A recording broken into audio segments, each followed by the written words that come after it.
সকালে বাজারে গেছে মাছ আর সবজি আনার জন্য, কিন্তু নিয়ে এসেছে আতপ চাল, মুরগি, ডাল, পিঠা খাওয়ার জন্য। আসসালামু আলাইকুম, কেমন আছেন সবাই? ভাবছি সকালে রান্না শেষ করে পিঠা বানানো শুরু করব। আরও অনেক কাজ আছে। আসলে আমাদের মেয়েদের তো সংসারের কাজ না থাকলেও কাজ থাকে, সবসময় কাজ করতেই হয়। কাজ ছাড়া মেয়েদের কোনো কাজ নেই। আর গ্রামের মেয়েদের তো সবসময় কাজে ব্যস্ত থাকতে হয়।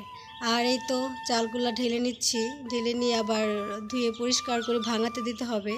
আসলে আমার শ্বশুরবাড়ি এখানে কোনো ঢেকি নেই, আর এখানকার লোকজন চাল ভাঙিয়েই খায়। আমার বাবার বাড়ি আবার ঢেকি আছে, আমরা ওইখানে চাল কুটে খাই। আর যাই হোক, অনেক দিন যাবত বালিশে ঘুমাতে পারি না, কারণ মাথা ব্যথা করে, বালিশগুলো শক্ত হয়ে গেছে। তাই ভাবছি যে বালিশের তুলাগুলো রোদে দেব, যে ভাবা সেই কাজ। বালিশের তুলাগুলো রোদে দিয়ে দিয়েছি। এই তো আমি রোদে শুকাচ্ছি, রোদে দিয়ে এগুলো আবার বালিশে ভরে নেব। আবার সাথে সাথে তোশকও রোদ দিয়ে দিয়েছি। তোশকগুলো কেমন জানি নিচু হয়ে গেছে, আর আমি এমনিতেই 15 দিন পর পর তোশক রোদে দিই। তো এই আর কি, আর একটু পরে আবার যাব মুরগি বানাতে, কারণ একা সংসার, যা নেই শাশুড়ি থাকতেও কাছে থাকে না, দূরে থাকে। তো এই তো মুরগিটা বানিয়ে নিতেছি। মুরগি ড্রেসিং করে এনেছে, তারপরে একটু পানি দিয়ে ধুয়ে নিতেছি যাতে ময়লা না থাকে। তারপর আমি আবার মুরগি বানিয়ে নিতেছি। মুরগি বানাতে গিয়ে তো আমার আবার ভয় করে যদি হাত কেটে যায়, কিন্তু কি করব, করতেই হবে। যে মেয়ে বাবার বাড়ি এক গ্লাস পানি ভরে খেত না, সে আজ সংসারে কত কাজ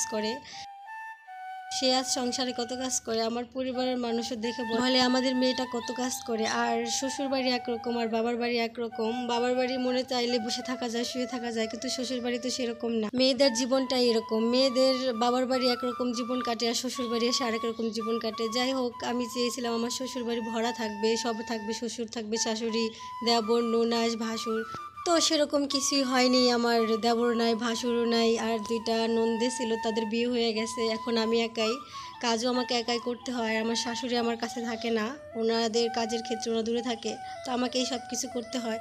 সংসারের ছোট কাজও কাজ, সংসারের বড় কাজও কাজ। সংসার ছোট হলেও সেই সংসারে অনেক কাজ করতে হয়।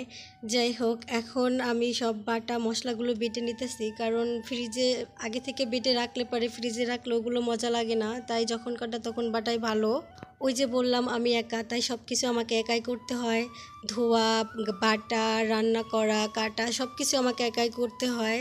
আমাকে একাই করতে হবে, কারণ আমি একাই আছি। মশলা বেটে দিলে তরকারির স্বাদটা অন্যরকম বেড়ে যায়, তাই আর কি আমি সব কিছুই বেটে দিতেছি, যাতে পারে তরকারির স্বাদটা অন্যরকম থাকে। আর আমি আনামও দিই, যখন আমার হাতে সময় না থাকে তখন আমি ওগুলো সব আনাম দিয়ে দিই। আর যাই হোক, এই তো আমার শাশুড়ি আমাকে আজ রান্না করে দেবে। আমি বলতেছি যে মা, আপনি আমাকে আজকে একটু রান্না করে খাওয়ান। তো সে আর কি রান্না করতে এসেছে, বলতেছে কি কতটুকু পরিমাণে দিতে হবে। আমি এখনও রান্নার পরিমাণ অতটা ভালো করে বুঝি না। আর যেহেতু সে আমার চাইতে অভিজ্ঞ, সে আমার চাইতে সব কিছুই ভালো পারে, তাই আর কি তার কাছে বলতেছে যে আজকের তরকারিটা আপনি রান্না করে দেন, যাতে সবার খাইতে ভালো লাগে। তো সে আমাকে বলতেছে যে কতটা কোন পরিমাণে দিতে হবে, তাই দিয়ে দিয়ে দেখাচ্ছে আর বলতেছে যে এইভাবে রান্না করলে খেতে অনেক মজা হবে। আমিও শিখে নিতেছি আর বলতেছি যে মাঝে মধ্যে আপনিও আমাদেরকে একটু খাওয়ায়েন। এক হাতে রান্না করতে করতে রান্নার স্বাদটা যেন নষ্ট হয়ে যায়, আরেকজন একটু রান্না করলে তখন হয়তো স্বাদটা অন্যরকম বেড়ে যায়। তাই আর কি বলতেছে যে আচ্ছা আপনি রান্না করে দেন। আমার শাশুড়িও রান্না করে দিতে। এই তো ওনার মশলা কষানো হয়ে যাইতেছে, আর উপর দিয়ে যখন তেল উঠে যাবে তখনই আর কি মশলাগুলোর রং কালার চেঞ্জ হয়ে যাবে, তখনই আর কি গোশগুলো দিতে হবে। আমার শাশুড়ি বলতেছে আর কষাইতেছে, তা আমি ওগুলো দেখতেছি যে এরকম করে রান্না করলে হয়তো তরকারি খেতে অনেক মজা লাগবে। এই তো তরকারি কষানো শেষ হয়ে গেছে, এখন ঝোল দিয়ে দেবে। ঝোল দেওয়ার পরে আবার অনেকক্ষণ নেড়ে চেড়ে তরকারি নামিয়ে নিয়েছে। এখন আমি এই তো চালের গুঁড়াগুলো ভেজে নিতে, এভাবে ভাজলে পারে পিঠাগুলো সুন্দর হবে আর পিঠাগুলো ভালো মতো ফুলবে, তাই আর কি ভেজে নিতেছি। আর এই তো আমার শাশুড়ি গরম পানি দিয়ে, লবণ দিয়ে, তারপরে হালকা একটু সয়াবিন তেল দিয়ে গুঁড়িগুলো মাখিয়ে নিতেছে, যাতে পারে পিঠাগুলো অনেক সুন্দর হয়। আর বলতেছে এইভাবে করলে পারে তুমি নিজেও বানাইতে পারবা। আমি বলতেছি আমিও শিখে নিতেছি। যাই হোক, আমি এই তো পিঠা বানাচ্ছি। পিঠাগুলো প্রথমেই যেন কেমন লাল হয়ে গেছে, তারপরে আবার চেষ্টা করতেছি। আমি সব কিছু করি, কারণ আমাকেই করতে হবে, শ্বশুর শাশুড়িকে খাওয়াতে হবে, নিজে খেতে হবে। পিঠাগুলো অনেক সুন্দর হইতেছে, যেহেতু আমি কখনো বানাইনি, এখনই প্রথমবার বানাইতেছি, তাই আর কি আমার কাছে ভালোই লাগছে। এগুলো বানানো তেমন কষ্ট না, সহজই আছে।